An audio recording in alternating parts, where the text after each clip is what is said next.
The Galactic Council chamber floated in the darkness of space like a jewel. Inside, representatives from 43 different species argued with each other. Their voices echoed off the crystal walls. Some shouted, some clicked their mandibles in anger. Others released clouds of scented gas that meant disagreement in their languages. Ambassador Min-Jun Park sat in the human section and watched quietly. He had been coming to these meetings for 3 years now. He knew how they always ended. Today the council was talking about the Valeshi people. The Kashari Empire had invaded their world 6 months ago. The Kashari were known throughout the galaxy for their cruelty. They took other species as slaves. They destroyed cities for fun. They had been doing this for 200 years. The Valeshi representative stood in the center of the chamber. Her name was Serene. Her skin was pale blue and covered with small scales. Tears ran down her face as she spoke. "Please," Serene said, "my people are dying. The Kashari have taken 3 billion of us to their labor camps. Children are separated from parents. Families are torn apart. We are begging the council to help us." Chancellor Thexilor spoke next. He was a Thornax, one of the oldest species in the council. His body looked like a tree made of metal. His voice was deep and slow. "We understand your pain," Thexilor said. "The council has discussed this situation many times, but we must think of the bigger picture. The Kashari Empire is very powerful. If we attack them, millions will die, perhaps billions. We cannot risk a galactic war." A Quellan representative raised her tentacle to speak. The Quellan were known for their intelligence. They had 3 brains in their bulbous heads. "The mathematics are clear," the Quellan said. "A war with the Kashari would cost approximately 4.7 billion lives across 12 star systems. The current situation, while regrettable, affects only the Valeshi. We must choose the path that saves the most lives." Serene fell to her knees. "You are choosing to let my people suffer," she said. "How is that saving lives? How is that justice?" "Justice is a luxury," another representative said. "Survival is necessary." Min-Jun had heard these same arguments before. Different species, different victims. The Kashari had conquered 7 civilizations in 200 years. Every time, the council had this same debate. Every time they chose to do nothing. The discussion continued for 2 more hours. Representatives proposed sanctions that everyone knew would not work. They suggested sending diplomatic messages. They talked about forming committees to study the problem. Nobody suggested actually helping the Valeshi. Min-Jun took notes on his datapad. He recorded everything. The human government had sent him here with clear instructions. Listen, learn, wait for the right moment. That moment had come. Finally, Chancellor Thexilor prepared to close the meeting. "The council will send a formal protest to the Kashari Empire," he announced. "We will reduce trade with them by 5%. We will monitor the situation closely." Serene sobbed. Everyone knew these actions meant nothing. The Kashari would laugh at the protest. 5% trade reduction would not even be noticed. "If there is no other business," Thexilor said, "this session is—" "I have something to say." Min-Jun stood up. His voice was quiet but clear. It carried across the chamber. All eyes turned to the human section. Min-Jun was young compared to most ambassadors. Humans had only joined the council 50 years ago. Many species still saw them as newcomers, children playing at galactic politics. Thexilor's metal face showed surprise. "Ambassador Park," he said, "do you wish to add to the discussion? I am afraid the vote has already been—" "I am not here to discuss," Min-Jun said. "I am here to make an announcement." The chamber grew quiet. This was unusual. Humans rarely spoke in council meetings. They usually just listened and voted with the majority. Min-Jun walked to the center of the chamber. He stood next to Serene, who looked up at him with confused eyes. He pulled out a small device and pressed a button. A holographic display appeared above them. 3 hours ago, Min-jun said. The United Earth government transmitted a formal declaration to the Kashari Empire. I am here to inform the Council of its contents. The hologram showed a document.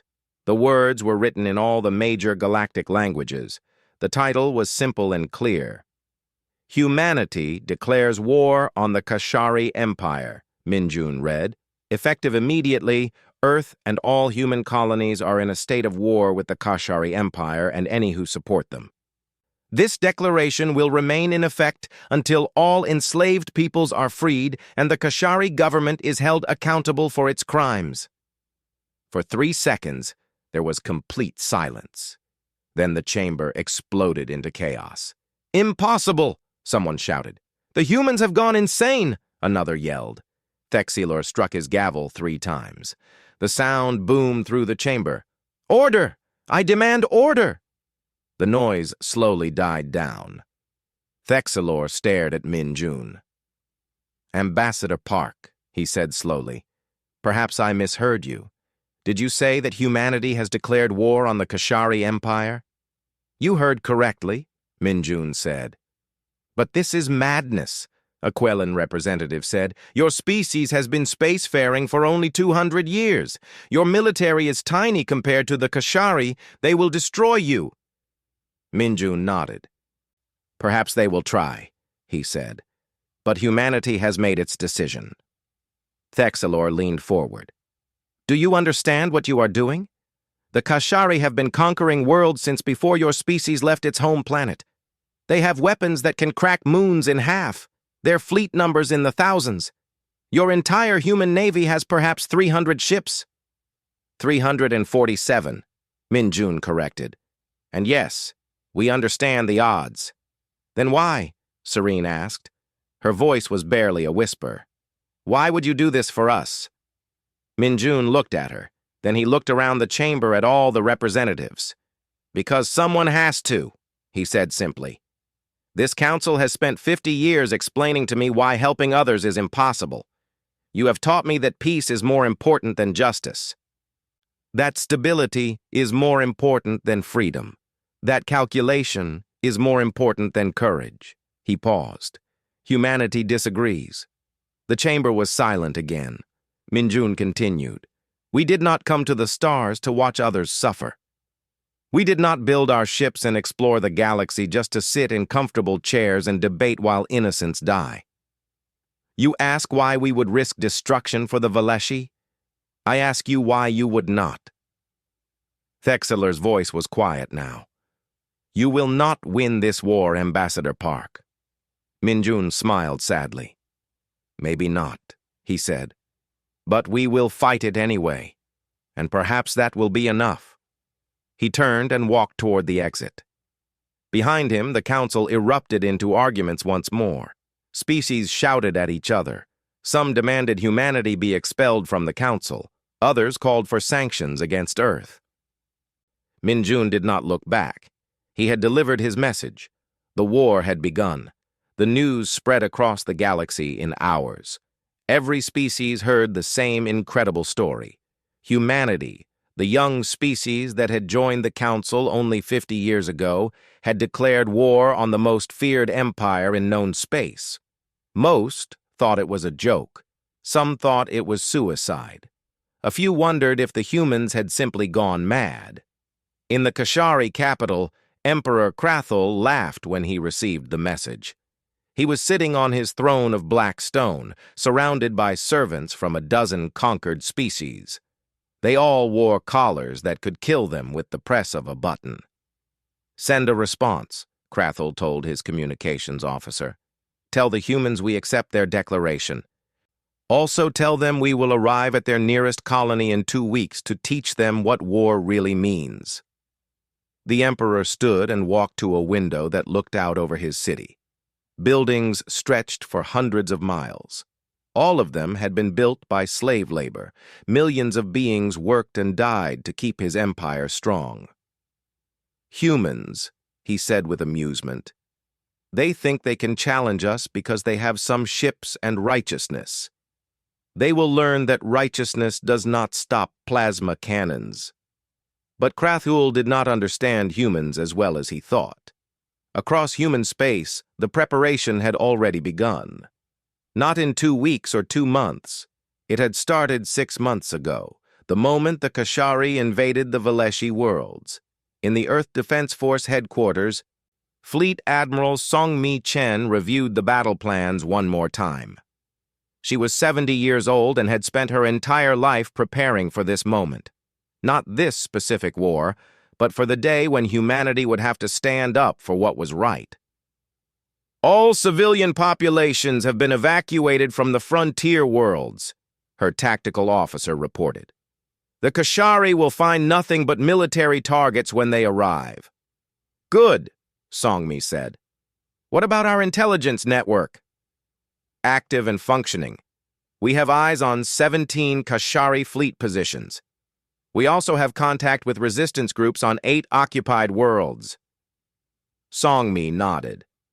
While the Galactic Council had been debating and discussing for decades, humanity had been working. Human intelligence agents had secretly visited every world the Kashari controlled.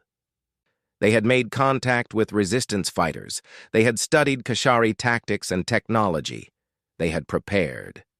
The Kashari think we are rushing into this blindly, Song-Mi said to her officers. They believe we are naive children who know nothing of war. Let them believe that. It will make them careless. Humanity had not been at peace for all of its history. Humans knew war. They knew it too well. They had fought each other for thousands of years before reaching the stars. They had learned terrible lessons about the cost of violence, but they had also learned something else. They had learned that some things were worth fighting for. On the Valeshi homeworld, Kashari occupation forces received strange messages. They appeared on screens and communication devices. They were broadcast in every language. To all Kashari soldiers, the message said, humanity is coming. We are not coming to conquer you. We are coming to free the peoples you have enslaved. If you wish to defect, if you are tired of serving an empire built on cruelty, we offer you asylum. You will be treated with respect and dignity. You will not be harmed. The choice is yours. The Kashari commanders ordered the messages blocked. But the messages kept coming. They appeared painted on walls. They were smuggled in on data chips. Valeshi slaves whispered them in work camps. Some Kashari soldiers laughed at the messages. Others read them quietly and said nothing. A few began to think. Back in the council chamber, an emergency session had been called. Representatives shouted at each other. Some demanded that humanity be expelled from the council for breaking the peace. Others argued that the Kashari had broken the peace long ago. Ambassador Minjun Park sat in his seat and listened. He had been summoned to explain humanity's actions, to defend the declaration of war, to beg for understanding. He would do none of those things. Chancellor Thexelor finally restored order. His metal face showed anger. Ambassador Park, he said, this council demands an explanation. You have violated every principle we hold dear. You have started a war that could spread across the galaxy. Billions could die because of your actions. Minjun stood slowly. He looked tired. He had not slept since making the announcement. But his voice was steady. With respect, Chancellor, billions are already dying, he said. They die in Kashari labor camps. They die in Kashari experiments. They die slowly, over years, with no hope and no rescue. The only difference is that you do not see their deaths. You do not count them in your calculations. We have maintained peace for 200 years, a representative shouted. You have maintained quiet, Minjun replied. That is not the same as peace. Peace is not simply the absence of war between powerful nations. Real peace requires justice. It requires freedom. It requires that we do not look away when the strong prey on the weak. The Quellan representative spoke up. Your actions are emotional, not logical. You cannot save everyone. You will only create more suffering. Minjun turned to face her. You are correct, he said. We cannot save everyone. We will lose ships. We will lose lives. Some of us will not come home, but we can save some. And for those we save, it will mean everything. He pulled out his datapad and displayed an image in the center of the chamber. It showed a Valeshi child in a Kashari labor camp. The child was thin and covered in bruises. Her eyes were empty. "This is Kella," Minjun said. "She is 7 years old. Her parents were killed when the Kashari invaded. She works 16 hours a day sorting recycled metal. If she works too slowly, she is beaten. She has no hope, no future, no reason to believe tomorrow will be different from today." The chamber was silent. "You ask why humanity would risk destruction to help the Valeshi," Minjun continued. "I ask you to look at Kella and tell me why you would not. Tell me what calculation, what logical analysis, what concern for stability is worth more than her life." No one answered. Minjun closed the image. "Humanity is not asking for your help," he said. "We are not requesting council support. We are simply informing you of our decision. We will fight this war with or without you. We will free the Valishi and every other species the Kashari have enslaved. And when it is over, we will return to this council, and we will sit in these same seats." He paused. "Or we will not return at all. Either way, we will know we did what was right." Thexilor looked at the young human ambassador for a long moment. "You truly believe you can win," he said quietly. "No," Minjun said.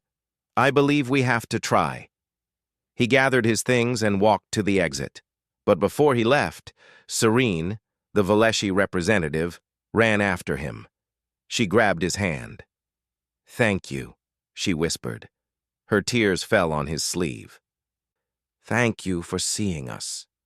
Minjun squeezed her hand gently. "We see you," he said, "and we are coming." He left the chamber. Behind him, the council descended into arguments once more. But now, some of the representatives were looking at Kella's image and thinking. Some were remembering why they had joined the council in the first place, and in a few hearts, something that had been sleeping for a long time began to wake up. It was called hope. 3 weeks after the declaration, the human fleet arrived at the Valeshi homeworld. Captain Jiwoo Kang stood on the bridge of the EDF Indomitable and watched the enemy forces on his screens. The Kashari had been ready for them. 40 warships orbited the planet in a defensive formation. Each ship was twice the size of a human vessel. Their weapons were already charging. They were confident. "They think we will run," his tactical officer said. Jiwoo shook his head. "They do not understand us yet," he said, "but they will." On the Kashari flagship, Admiral Vexthor watched the human ships approach. He was amused. The humans had only 20 vessels. They were outnumbered 2-1. This would be an easy victory. "When they enter weapons range, destroy them," Vexthor ordered. "Leave no survivors. I want the rest of the galaxy to see what happens when someone challenges the Kashari Empire." But the humans did not behave as expected. Instead of forming a battle line, they split into small groups. They moved fast, using the planet's gravity to change direction in ways the heavy Kashari ships could not match. "What are they doing?" Vexthor demanded. His tactical officer studied the display. "They are positioning themselves between our ships and the civilian population centers on the planet." Vexthor laughed. "Fools! They are trying to protect the Valishi? All I have to do is fire through them. Our weapons will destroy the human ships and the cities below." But when Vexthor gave the order to fire, something unexpected happened. The human ships launched thousands of small drones. These drones spread out in a cloud between the Kashari fleet and the planet. When the Kashari fired their plasma cannons, the drones intercepted the shots. They exploded in brilliant flashes of light. Not all the shots were stopped. Some got through, but the human ships moved to intercept them. They took the blasts meant for the Valeshi cities below. Their shields flared and burned. Some ships were hit and damaged, but they did not move. They stayed between the Kashari and the innocents below. "They are sacrificing themselves," Vex Thor's officer said with disbelief. "They are using their own ships as shields." Vex Thor felt something he had not felt in years: uncertainty. This was not how battles were supposed to work. Enemies were supposed to try to destroy each other. They were not supposed to throw away military advantage to protect populations that were not even their own species. "All ships, target the human vessels directly," Vex Thor ordered. "Ignore the planet. Focus all fire on destroying their fleet." But the humans had expected this too. They launched attack fighters that swarmed around the Kashari ships like angry insects. The fighters were small and fast. They targeted the Kashari weapon systems with surgical precision. They did not try to destroy the ships. They tried to disable them. And while the Kashari were distracted, human dropships descended to the planet. Captain Jiwoo watched from his bridge as the surface operation began. He had wanted to be down there with his soldiers, but his place was here, coordinating the battle and keeping the Kashari fleet busy. "All drop ships have landed successfully," his communications officer reported. "Ground teams are beginning rescue operations." On the planet's surface, Velashi slaves in the labor camps heard explosions. They thought the Kashari were bombing them. They huddled together and waited to die. Instead, the walls exploded inward. Human soldiers rushed in, wearing armor and carrying weapons. But they were not shooting. They were scanning. "All Velashi civilians, please remain calm," a human soldier announced through a translator. "We are here to evacuate you. Follow the lights to the transport ships. Move quickly but carefully. Watch for the wounded and elderly." The Velashi stared in shock. They had been slaves for 6 months. They had forgotten what hope looked like. One Velashi woman, her scales dull from malnutrition, approached a human soldier. "Why?" she asked simply. The soldier, a young woman named Private Su-Min Lee, knelt down so they were eye to eye. "Because you needed help," she said, "and we could give it." It was that simple. No grand speeches, no complex explanations. Just humans doing what they believed was right. The evacuation was not easy. Kashari ground forces tried to stop them, but the humans had trained for urban combat. They knew how to fight in cities without destroying buildings full of civilians. They used non-lethal weapons when possible. They cleared paths for the Velashi to escape. When Kashari soldiers were captured, they expected execution. That was what the Kashari Empire would do. Instead, they were given medical treatment. Their wounds were bandaged. They were given food and water. One Kashari soldier, wounded and lying on a stretcher, looked up at the human medic treating him. "Why are you helping me?" he asked. "I tried to kill your friends." The medic, a man named Corporal Hyunwoo Park, finished wrapping the soldier's leg. "Because you are wounded," he said. "That is enough reason." The Kashari soldier did not understand. In the Empire, the weak were left to die. Mercy was considered a flaw. But this human was showing mercy to an enemy. It made no sense. Back in space, the battle continued. The human fleet had lost 4 ships. Hundreds of crew members had died, but they had accomplished their goal. The Kashari fleet was damaged and could not fire on the planet. The evacuation was happening. Admiral Vex Thor stared at his screens in frustration. He had more ships. He had bigger guns.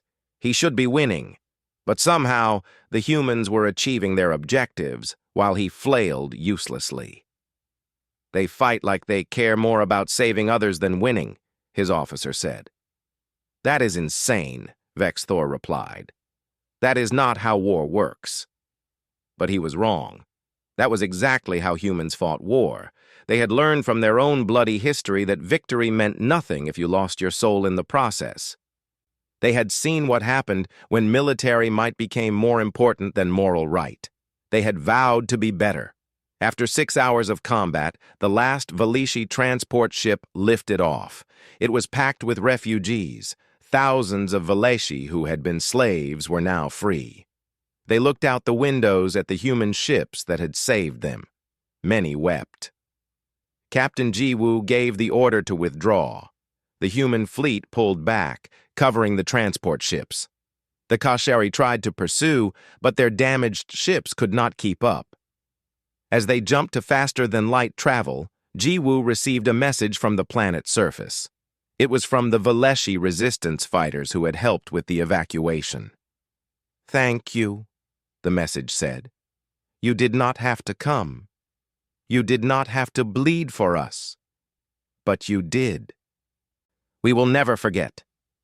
Jiwoo looked at the casualty reports. 4 ships destroyed, 217 dead, 341 wounded. The price had been high, but they had saved 18,000 Veleshi lives. He thought about his daughter back on Earth. She was 10 years old. She had asked him before he left why he had to go fight. He had told her that sometimes doing the right thing costs us something. But if we never pay that cost, we lose something more important. We lose the part of ourselves that makes us human. "Set course for the rally point," Jiwoo ordered his crew, "and send a message to Earth Command. 1 labor camp freed, 18,000 lives saved. Request permission to proceed to the next target." The response came quickly. "Permission granted. Make them regret every chain they ever forged." Jiwoo smiled. The war had just begun, and across the galaxy, something was changing. News networks broadcast footage of the battle. They showed human ships taking damage to protect Veleshi cities. They showed human soldiers treating captured enemies with dignity. They showed the Veleshi refugees crying with joy as they reached safety. Other species watched and wondered. For 200 years, they had been told that standing up to the Kashari was impossible, that it would cost too much, that the price was too high. But humanity had looked at that price and paid it anyway, and that made all the difference.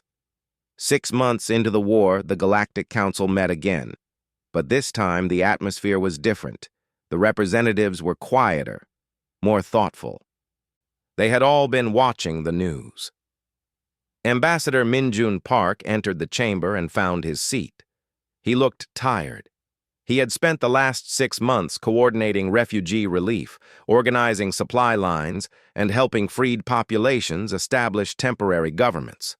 The work never stopped. Chancellor Thexilor called the session to order.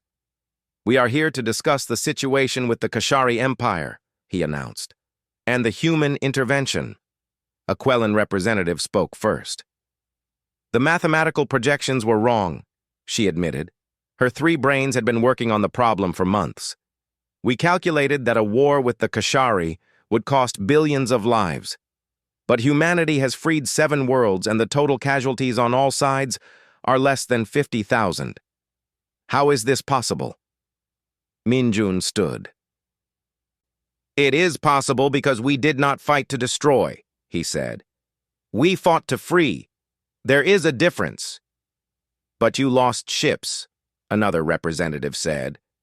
"You took casualties that you could have avoided if you had simply bombed from orbit." "Yes," Minjun agreed. "We took more casualties because we chose to protect civilians.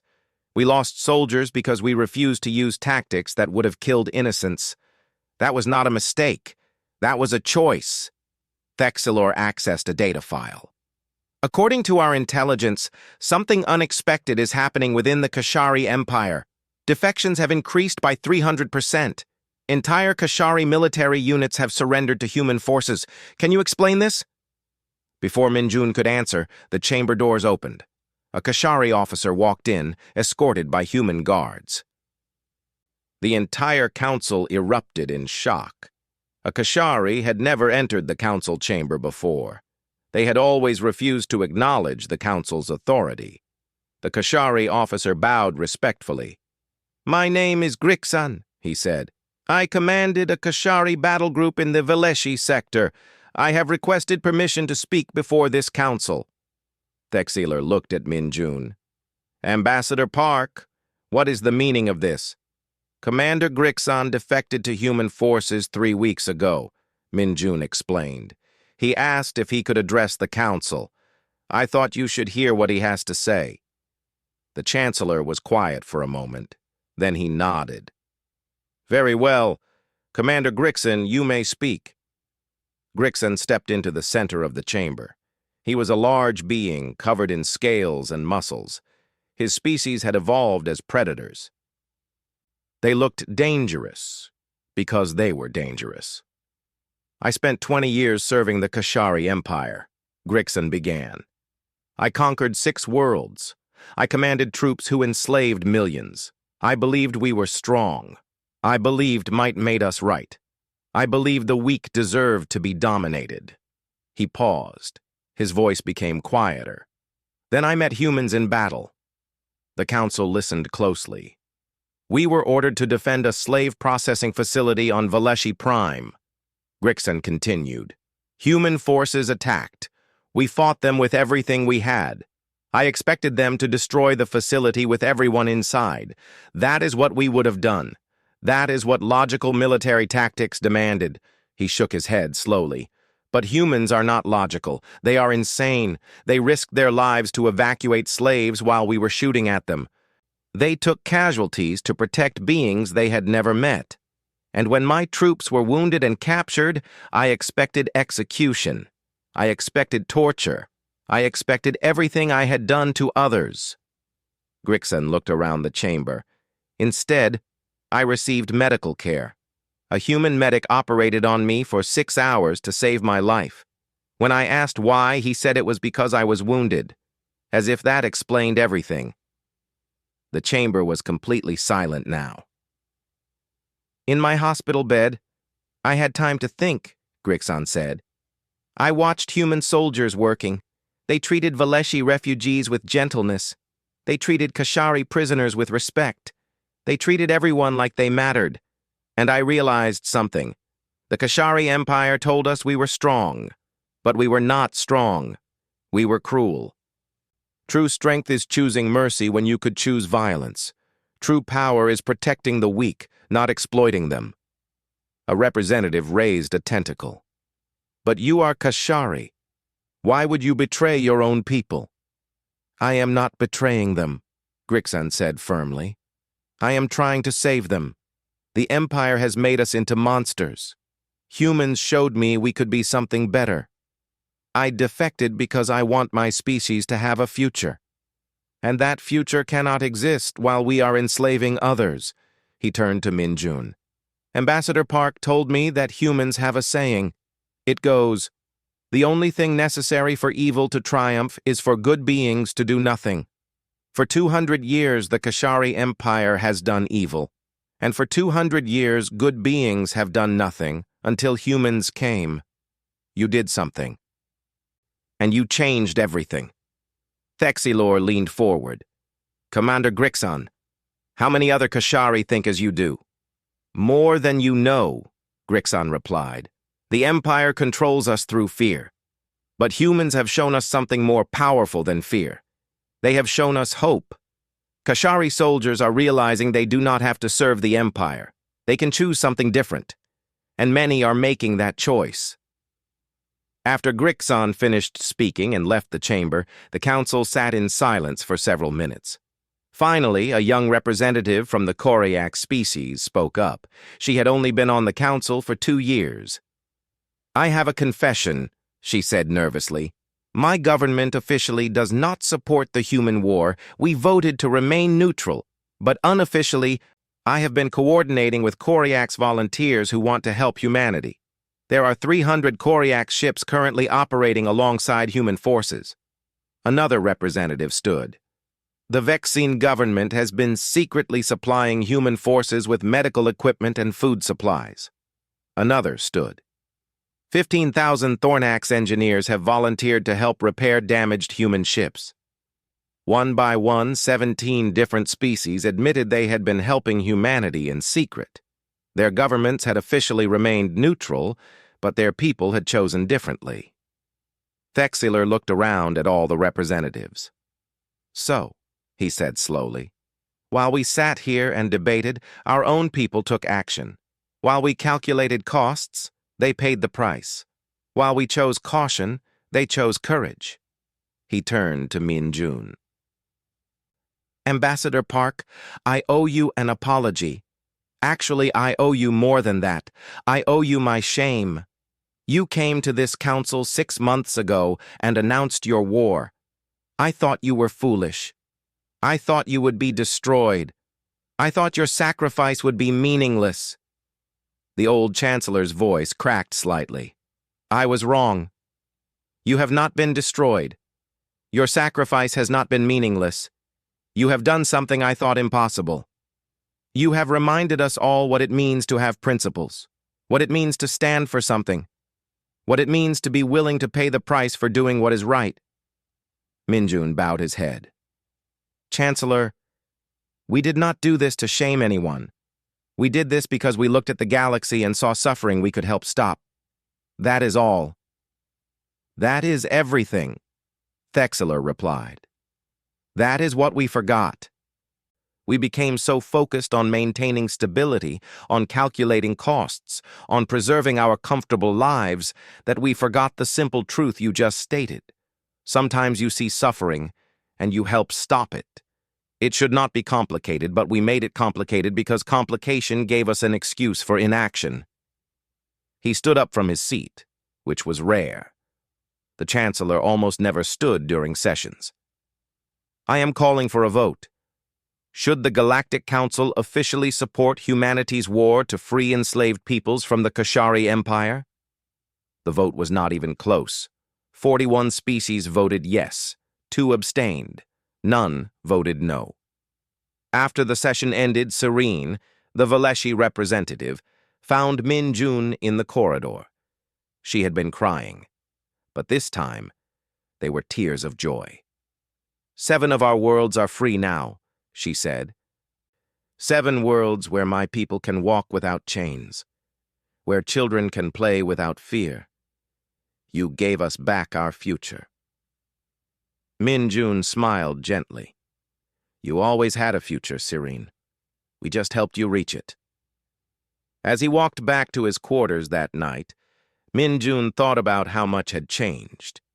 The galaxy was learning what humanity had always known, that justice was not a luxury, that freedom was not something to be calculated, that doing the right thing was its own reward, regardless of the cost.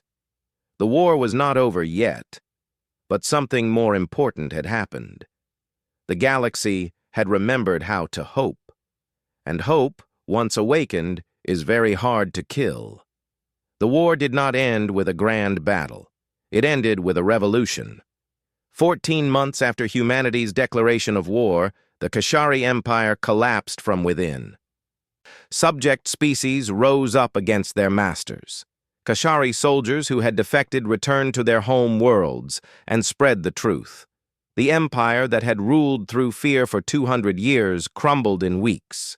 Emperor Krath-Ul was captured not by human forces, but by his own people. Kashari citizens who had grown tired of serving an empire built on cruelty. They brought him to Earth to stand trial.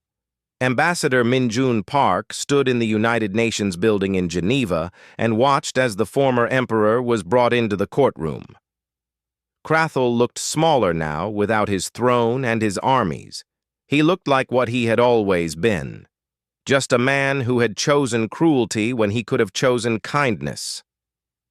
The trial lasted 3 months. Representatives from 23 freed species came to testify. They told stories of suffering that made even the hardened judges weep. They described atrocities that seemed impossible to believe, but they were all true, all documented, all proven. Krathul showed no remorse. He sat in his chair and stared straight ahead. When asked if he had anything to say in his defense, he simply replied, I did what I had to do to keep the empire strong. The chief judge, a human woman named Ji-hee Kim, looked at him for a long moment. You did what you wanted to do, she said quietly. Strength was just your excuse. Krathel was found guilty of crimes against sapient life. He was sentenced to life in prison with no possibility of parole. He would spend the rest of his days in a small cell, thinking about what he had done. Some had wanted execution. Some had wanted him tortured, as he had tortured others. But humanity insisted on a fair trial. They insisted on justice, not revenge, because revenge would have made them no different from him. After the trial ended, the Galactic Council held a special session on Earth. It was the first time the Council had ever met on the human home world. Representatives from all member species came. They walked the streets of human cities and saw how humans lived. They were surprised by what they found. They expected military parades. They expected monuments to war. They expected humans celebrating their victory. Instead, they found parks dedicated to all who had died in the conflict, both human and Kashari. They found schools where human children learned alongside children from freed species. They found hospitals treating wounded soldiers from every side of the war. In the council chamber, Chancellor Thexler called the session to order. But before the official business began, he made a personal statement. "I am old," Thexler said. "I have served on this council for 130 years. In that time, I have seen wars and peace, alliances and betrayals, triumph and tragedy. I thought I had seen everything.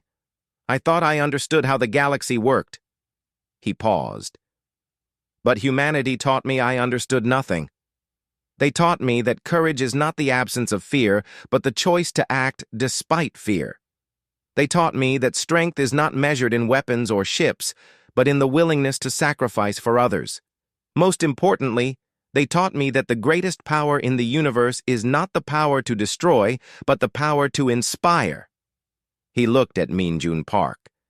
"Ambassador Park, I have a proposal. The Council has been operating under the same rules for 600 years. Those rules served us well for a long time. But they also allowed us to ignore suffering when it was convenient. They allowed us to choose comfort over conscience.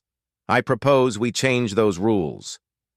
A holographic document appeared in the center of the chamber. It was titled, "The Geneva Accords of Galactic Conduct." "These new rules are simple," Thexler continued. "No member species may ignore genocide, slavery, or conquest by any other species. If we see suffering, we are obligated to act. Not to debate, not to form committees, to act. And if we fail in this obligation, we are no longer worthy of our seats on this council." The vote was unanimous. Every species agreed. The rules that had governed the galaxy for 600 years were changed in a single afternoon. Changed because humanity had shown them a better way. But the work was far from over. 23 species had been freed from Kashari rule. They needed help rebuilding their worlds. They needed food, medicine, technology, and hope. Captain Jiwoo Kang, who had been promoted to admiral, now commanded not a war fleet, but a construction fleet. Human engineers worked alongside Valeshi builders and former Kashari soldiers to reconstruct the damaged worlds. They did not impose human systems or human rules. They helped each species build according to their own values and traditions. On one of the freed worlds, a young Valeshi girl named Kella stood in front of a new school. She was 12 years old now. 5 years ago, she had been in a labor camp with no hope. Now she carried books and had dreams of becoming a doctor. A human soldier, Private Sumin Lee, who had helped rescue her, came to visit the school's opening ceremony. Kella ran to her and hugged her tightly. "Thank you for coming back," Kella said. Sumin smiled. "I promised I would never forget you," she said. "I wanted to see how you were doing." "I am doing good," Kella replied. She held up her books. "I am learning about medicine. I want to help people like you helped me." Sumin felt tears in her eyes.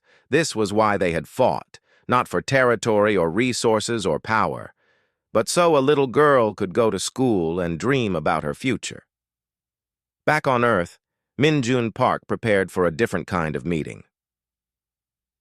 Young diplomats from the freed species had come to learn about human diplomatic methods. They wanted to understand how humanity had accomplished what seemed impossible. Minjun sat with them in a small classroom. There were no grand lectures, no complicated theories, just a conversation. "What is the secret?" a young Valeshi diplomat asked. "How did you know you could win?" Minjun shook his head. "We did not know we could win," he said honestly. "We just knew we had to try." "But you risked so much," another student said.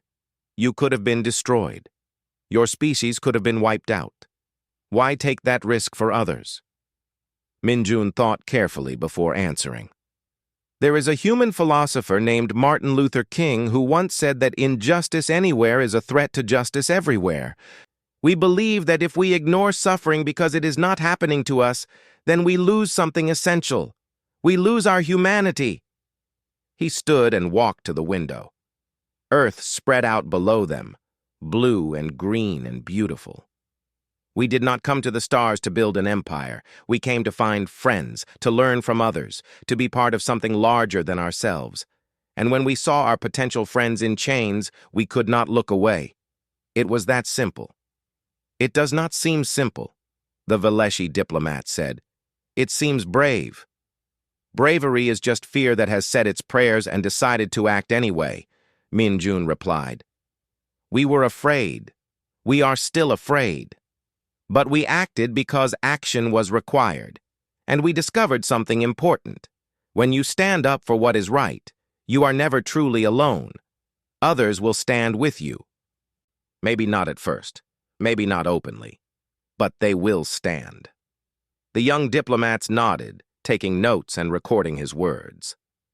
That evening, Minjun stood alone on a balcony and looked at the stars. Somewhere up there, Captain Jiwoo Kang was helping rebuild a world. Fleet Admiral Songmi Chen was training the new Galactic Defense Force. Thousands of humans were working to heal the wounds the war had left. It had been a long journey. They had lost people they loved. They had paid prices they would always remember. But they had changed the galaxy, not through conquest or domination, but through example. The Galactic Council now had 23 new member species, former slaves who now sat as equals in the chamber. Their voices were heard, their needs were addressed, their futures were their own, and across the galaxy, on 1,000 worlds, children like Kella went to sleep without fear. They dreamed of tomorrow knowing that tomorrow would be better than today, that they were free, that they mattered. Minjun Park thought about his own children back home. When they asked him what he did in the war, he would tell them the truth. He would tell them that humanity looked at suffering and chose to act, that they stood up when others sat down, that they spoke when others remained silent, and most importantly, he would tell them that any species, any being, any person could make the same choice. The power to change the world was not unique to humans. It lived in every heart that chose courage over comfort, justice over convenience, hope over fear. The galaxy had learned what humanity knew all along. That peace without justice was just waiting for the next atrocity. That freedom was not given, but earned through sacrifice. That the measure of a civilization was not in its weapons or wealth, but in how it treated the most vulnerable among them. A new age had begun, not because humanity was special or superior, but because they had remembered something simple and profound, that some things are worth fighting for, that some prices are worth paying, that some choices define who you are. And when you are defined by choosing to help rather than harm, to protect rather than exploit, to hope rather than despair, then you have truly become the best version of yourself. The stars shone above Earth, and somewhere in the darkness, others looked at those same stars and knew they were not alone, that if they needed help, someone would come, that the galaxy had remembered how to care, and that changed everything.